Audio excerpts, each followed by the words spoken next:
Hai penghuni malam, selamat datang di kisah malam horor. Kali ini admin akan menceritakan kisah nyata jalur mudik ala Seroban yang berujung tersesat di tengah hutan. Kisah dimulai dengan satu keluarga yang terdiri dari 4 orang, yang kita sebut saja Ibu Rasti, Wak Iis, Kakak Bian, dan adik Alwi. Mereka berempat akan melakukan perjalanan mudik dari Jakarta menuju Jawa Tengah. Sekitar jam 5 sore mereka berangkat dari Jakarta, dan awal di perjalanan semuanya baik-baik saja. Dan pada jam 10 malam, mereka memutuskan untuk beristirahat terlebih dahulu di rest area yang tidak mau disebutkan namanya. Keluarga tersebut pun memutuskan untuk sholat isya di rest area dikarenakan pada jam 7 mereka masih berada di jalan tol. Ketika keluarga itu sedang bersolat, tiba-tiba Wak Iis merasakan hal aneh dan mendengar suara orang tertawa yang sangat kencang. Sampai-sampai Wak Iis tidak konsentrasi untuk melakukan sholatnya. Walaupun Wak Iis merasa terganggu, ia tetap menyelesaikan sholatnya tersebut. Ketika Wak Iis bangun dari sujud, tiba-tiba ia melihat sosok wanita yang berwajah hancur. Sontak saja, hal tersebut membuat Wak Iis terkejut. Keluarga yang berada di sana mereka pun menghampiri Wak Iis dan berkata, "Ada apa, Wak?" Wak Iis menjawab, "Tadi saya melihat sosok makhluk seram, Ras." Ibu Rasti berkata, "Serius, Wak?" Wak Iis menjawab, "Serius, Ras, buat apa Wak bohong?" Ibu Rasti berkata, "Ya udah, Wak, istighfar ya, sebentar lagi kita berangkat." Dan berselang beberapa waktu mereka pun melanjutkan perjalanannya. Ketika dalam perjalanan Wak Iis masih teringat tentang kejadian yang ia alami. Wak Iis masih bertanya-tanya pada dirinya sendiri. Lalu Wak Iis pun tertidur. Pada jam 12 malam mereka pun sampai di tol Brebes. Sesampainya mereka di tol Brebes, Kak Bian bertanya kepada Wak Iis, "Wak, ini mau lewat tol Pemalang atau keluar ke jalur Pantura, Wak?" Wak Iis pun tidak menjawabnya, dikarenakan Wak Iis tertidur pulas.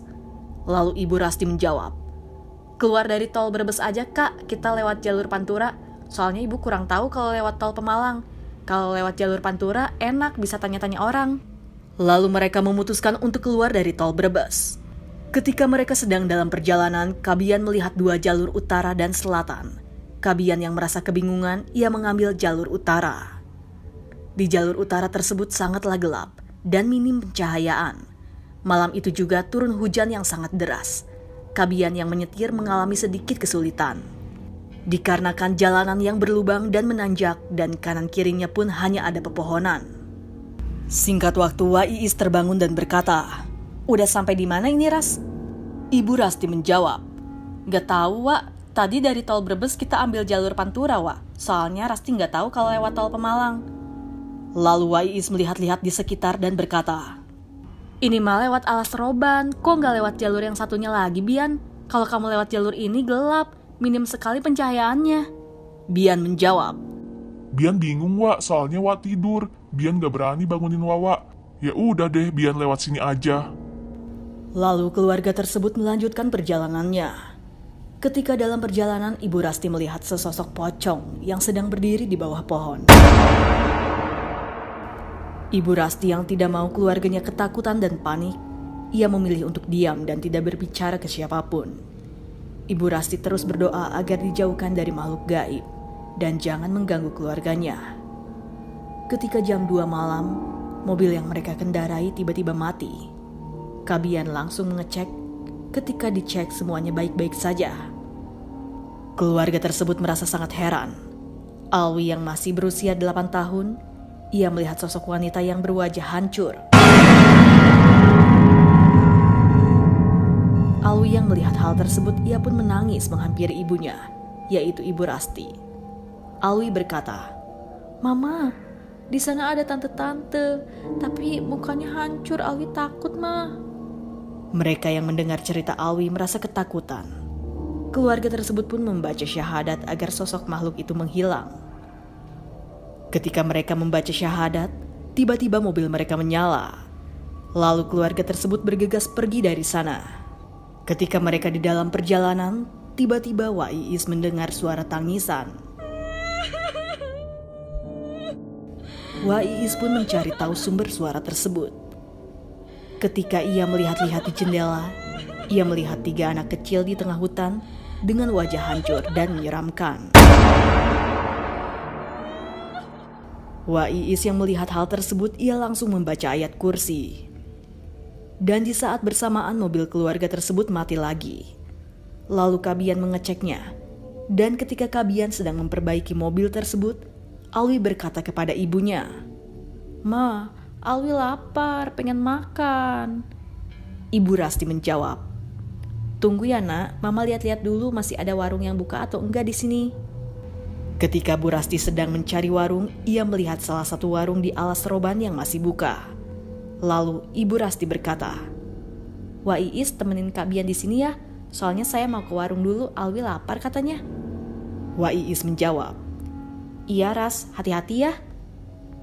Lalu Ibu Rasti dan Alwi menghampiri warung tersebut. Sesampainya di sana, Ibu Rasti berkata, "Permisi, Assalamualaikum.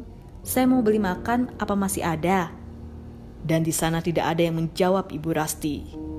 Kemudian Ibu Rasti mendengar suara orang yang sedang memasak.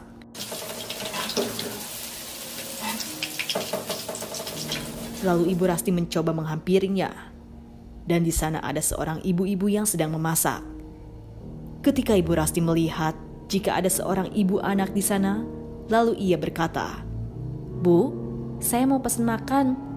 Lalu ibu-ibu itu hanya mengangguk saja. Ibu Rasti yang melihat ibu tersebut mengangguk, Ibu Rasti kembali duduk dan menemani anaknya.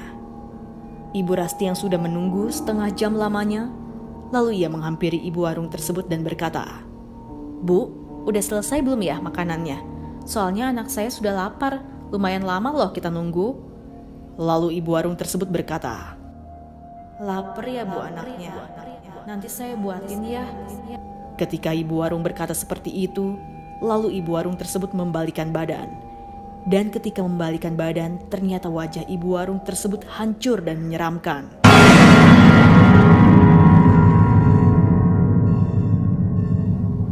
Ibu Rasti yang melihat hal tersebut langsung bergegas lari dan mengambil anaknya. Sesampainya ia di mobil, untung saja mobilnya tersebut sudah hidup. Lalu Ibu Rasti langsung menaiki mobilnya dan menyuruh Kabian agar cepat pergi dari sana. Wak Iis yang melihat Ibu Rasti seperti orang ketakutan berkata, "Kenapa kamu Ras?" Ibu Rasti menjawab, "Tadi pas Rasti mesen makan di warung yang ada di sana, Rasti ngeliat ibu-ibu warung itu wajahnya hancur dan menyeramkan." Wak Iis berkata, "Astagfirullah, mungkin itu bukan warung sembarangan Ras, sepertinya itu warung gaib." Ketika Ibu Rasti menceritakan hal tersebut, tiba-tiba sosok pocong. 3 anak kecil dan ibu-ibu warung yang wajahnya hancur itu menghadang mobil mereka. Sontak saja hal tersebut membuat semua orang yang berada di sana merasa sangat ketakutan. Mereka pun membacakan ayat kursi agar makhluk tersebut tidak mengganggu mereka lagi. Ketika keluarga tersebut sedang membaca doa, tiba-tiba sosok makhluk tersebut tertawa dan menghilang begitu saja. Ketika pada jam 3 subuh, keluarga tersebut masih di alas roban. Kabian pun merasa heran dikarenakan ia tidak sampai-sampai ke jalur Pantura. Ketika Kabian melihat di sekitar, ternyata dia hanya mundar-mandir di sana saja. Keluarga tersebut sangat kebingungan. Mereka pun menangis dan pasrah dengan keadaan. Lalu keluarga di sana mendengar suara minta tolong. "Tolong, tolong." Mereka yang mendengar itu, ia pun merasa heran, dikarenakan tidak ada siapapun di sana. Karena hanya ada mereka saja di sana. Dan berselang beberapa waktu, keluarga tersebut melihat sosok kuntilanak yang terbang sambil tertawa.